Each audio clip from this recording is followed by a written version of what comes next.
Hi there. Welcome to PwC's monthly economic barometer for May. I'm Jonathan Westhead. Following 2 months of our barometer falling, we have some good news. It gained 3 points in May, reaching plus 13.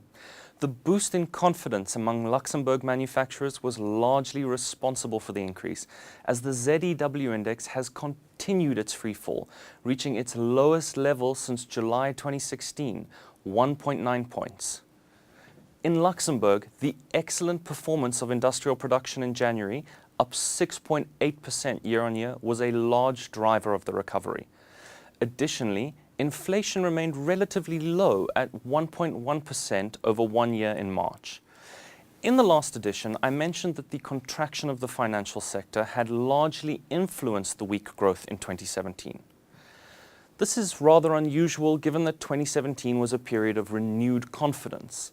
Employment in the sector increased and stock markets showed strong growth, making the decline seem somewhat contradictory. Pierre, our expert, is here to tell us a little bit more about this. Pierre, thanks for joining us. Perhaps you can explain why, during this period of strong growth, Luxembourg's financial sector showed a contraction.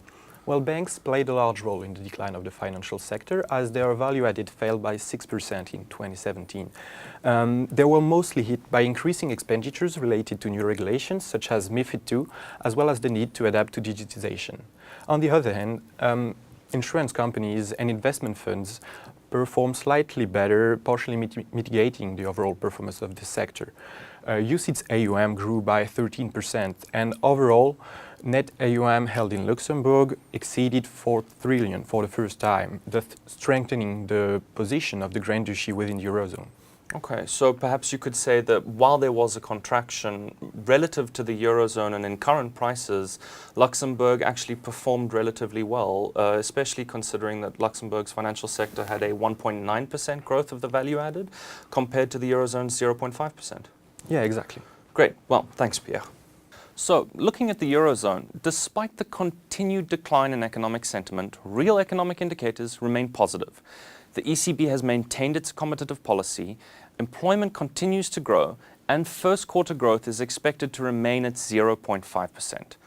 At the same time, persistently weak inflation should continue to stimulate consumption. The main threat we see would be a sharp rise in the euro. In a tense commercial period, this could weigh on exports.